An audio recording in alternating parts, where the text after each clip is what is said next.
اب ہم بات کرتے ہیں کہ جو ایک سٹار ہے، سٹار اتنا کرویچر بناتا ہے، ٹھیک ہے، اور ایک بلیک ہول اتنا کرویچر بناتا ہے. تو اس کی وجہ کیا ہے؟ ٹھیک ہے، سن کا ماس جو ہے وہ بڑا ہے، یا سٹار کا ماس بہت بڑا ہوتا ہے، ٹھیک ہے، لیکن اس کے پاس اسپیس بھی زیادہ ہوتا ہے. بڑا ماس ہوتا ہے لیکن اسپیس بھی زیادہ ہوتا ہے. اس وجہ سے اس کا جو ماس ہے اس کے ساتھ والیوم بہت زیادہ ہے. تو اس وجہ سے اتنا کرویچر سٹار نہیں بناتا. لیکن جب یہ سٹار بلیک ہول میں چینج ہو جاتا ہے تو اس سٹار کا سارا ماس ایک چھوٹی سی جگہ میں اکٹھا ہو جاتا ہے، کمپریس ہو جاتا ہے اور ڈینسٹی بڑھ جاتی ہے. تو اس وجہ سے بلیک ہول جو کرویچر بناتا ہے وہ بہت زیادہ ہوتا ہے ایز کمپیئر ٹو سٹار. ہمارے ساتھ ایک لیونگ سٹار ہے جس سے اب تک بلیک ہول نہیں بنا ہے، ٹھیک ہے. تو اس کا ماس جو ہے وہ اسپریڈ آؤٹ ہوتا ہے بہت زیادہ ریجن میں. اس وجہ سے جو کرویچر بناتا ہے وہ تھوڑا کم ہوتا ہے، ٹھیک ہے. لیکن اگر آپ بلیک ہول کی بات کریں تو بلیک ہول میں ماس جو ہے ایک چھوٹی سی جگہ میں کنسنٹریٹ ہوتی ہے، ٹھیک ہے، کمپریسڈ ہوتی ہے. تو اس وجہ سے جو کرویچر بنتا ہے وہ اسٹیپر کرویچر بنتا ہے، بہت زیادہ کرویچر بنتا ہے بلیک ہول کی وجہ سے. تو ہم بلیک ہولز کے پارٹس پڑھ رہے تھے. یہاں پر سنگولیرٹی ہے، یہ بلیک جگہ جو ہے یہ ہمارے ساتھ کیا ہے؟ ایونٹ ہارائزن ہے. اور یہ جو آپ وائٹ دکھ رہی ہے اس کو ہم پوٹان اسپیئر کہتے ہیں، ٹھیک ہے. اور اس کے بعد ہمارے ساتھ کیا آتا ہے؟ ایکریشن ڈسک آتا ہے. تو اب ہم ایکریشن ڈسک پر بات کرتے ہیں، ٹھیک ہے. جب اسپیس سے کوئی، یعنی اس بلیک ہول کی ایک اسپیس ہے نا، اسپیس سے جب کوئی ڈسٹ، آبجیکٹ اور پارٹیکل اور گیس آتا ہے تو وہ گھومتا ہوا آتا ہے، کیونکہ اسپیس میں ہر چیز میں کچھ نہ کچھ اینگولر مومنٹم ہوتی ہے. جو بھی آبجیکٹ اسپیس سے اس ایکریشن ڈسک کی طرف آتا ہے تو اس کے پاس اپنا اینگولر مومنٹم ہوتا ہے، وہ گھومتا ہوا آتا ہے، ٹھیک ہے. تو اس وجہ سے جب یہ گھومتا ہوا آبجیکٹ، گھومتا ہوا ڈسٹ یا گھومتا ہوا گیس جو ہے یہ ایکریشن ڈسک کی طرف آتا ہے، ٹھیک ہے، تو ان پارٹیکلز کے ساتھ اینگولر مومنٹم پہلے سے ہوتا ہے.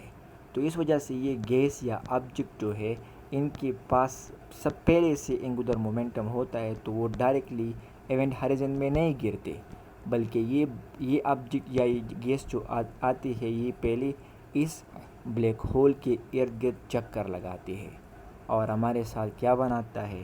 ایک ڈسک بناتا ہے، ڈسک لائک شیپ بناتا ہے جس کو ہم ایکریشن ڈسک کہتے ہیں، ٹھیک ہے. تو ہمارے ساتھ کیا ہوتا ہے؟ جب یہ گھومتا ہے تو جو گیس یا ڈسٹ پارٹیکلز ہے وہ ایک دوسرے سے کولائڈ کرتے ہیں، ٹھیک ہے. اور کیا پروڈیوس کرتے ہیں؟ فریکشن پروڈیوس کرتے ہیں. فریکشن پروڈیوس ہوتا ہے تو یہ میٹیریلز ہیٹ اپ ہوتی ہے، ٹھیک ہے، ٹمپریچر زیادہ ہو جاتی ہے. اور جب ٹمپریچر جو ہے ہمارے ساتھ زیادہ ہو جاتی ہے تو ان پارٹیکلز سے پھر ریڈیشن ریلیز ہوتی ہے ڈفرینٹ ٹائپس کی، جسے ہم ایکس ریز کہہ سکتے ہیں، الٹرا ویولیٹ ریز، گیما ریز یہاں سے ریلیز ہوتی ہے، ٹھیک ہے. جب یہ ہمارے ساتھ یہ پارٹیکلز آتے ہیں گھومتے ہوئے ایکریشن ڈسک کی طرف تو یہ اس طرح گھومتے ہیں. تو جب یہ پارٹیکلز ایک دوسرے کے ساتھ کولائڈ ہوتی ہے تو یہ پارٹیکلز کیا کرتے ہیں؟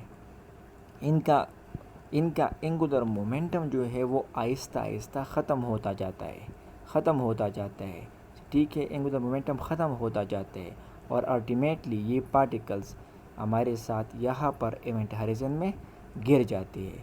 اور جو آبجیکٹ یہاں پر گر جاتا ہے تو واپس نہیں آ سکتا، ٹھیک ہے. ایونٹ ہارائزن سے واپس نہیں آ سکتا کوئی آبجیکٹ. تو ہم نے کہا کہ ایکریشن ڈسک میں کیا ہوتا ہے؟ گیس، ڈسٹ اور ادر میٹر ہوتا ہے. اور یہ گیس، ڈسٹ اور ادر میٹر بلیک ہول کی طرف جب آتی ہے تو ان کے پاس کچھ نہ کچھ اینگولر مومنٹم جو ہے وہ پہلے سے ہوتا ہے. تو یہ آبجیکٹ جو ہے یہ ڈائریکٹلی بلیک ہول میں نہیں گرتے، بلکہ یہ بلیک ہول کے ارد گرد چکر لگاتے ہیں، اسپائرلز لگاتے ہیں اپنی اینگولر مومنٹم کی وجہ سے اور ڈسک لائک اسٹرکچر بناتے ہیں، ٹھیک ہے. جب ہمارے ساتھ یہ میٹر جو ہے ایکریشن ڈسک کے کلوز آتا ہے، ٹھیک ہے، تو ان پر زیادہ گریویٹیشنل فورس جو ہے وہ لگتا ہے. اس وجہ سے ان فورسز کی وجہ سے جب یہ مٹیریل بلیک ہول کے نزدیک آتی ہے تو یہ اور اسپیڈ اپ ہو جاتی ہے، ٹھیک ہے، اور ایک دوسرے کے ساتھ کیا کرتے ہیں، کولائڈ کرتے ہیں، اور جب کولائڈ کرتے ہیں تو ہم نے کہا فریکشن پروڈیوس ہوتی ہے اور کمپریس ہو جاتی ہے، ٹھیک ہے۔ تو جب فریکشن پروڈیوس ہوتی ہے، رگڑتے ہیں ایک دوسرے کے ساتھ، تو ہیٹ پروڈیوس ہوتا ہے اور ٹمپریچر جو ہے وہ زیادہ ہو جاتی ہے۔ جب ٹمپریچر زیادہ ہوتی ہے تو یہ ہیٹڈ مٹیریل جو ہے وہ ریڈیشن ریلیز کرتی ہے ڈفرینٹ ویو لینتھس کی، visible light, ultraviolet light, X rays, and gamma rays جو ہے وہ ریلیز کرتی ہے، ٹھیک ہے۔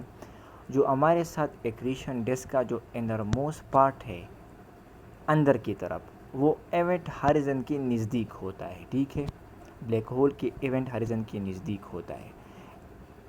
جب یہ مٹیریل جو ہے ایونٹ ہارزن کے نزدیک ہوتی ہے تو یہ اور ہیٹ اپ کرتی ہے اور ریڈیشنس جو ہے وہ ریلیز کرتی ہے، ٹھیک ہے۔ ہاؤیور جب یہ مٹیریل ایونٹ ہارزن کو کراس کرتی ہے تو یہ مٹیریل ہمیں پھر نہیں نظر آئیں گے، کیونکہ جو بھی چیز ایونٹ ہارزن میں گیا تو پھر وہ ایونٹ ہارزن سے واپس اسکیپ نہیں کر سکتا، واپس نہیں آ سکتا، ٹھیک ہے۔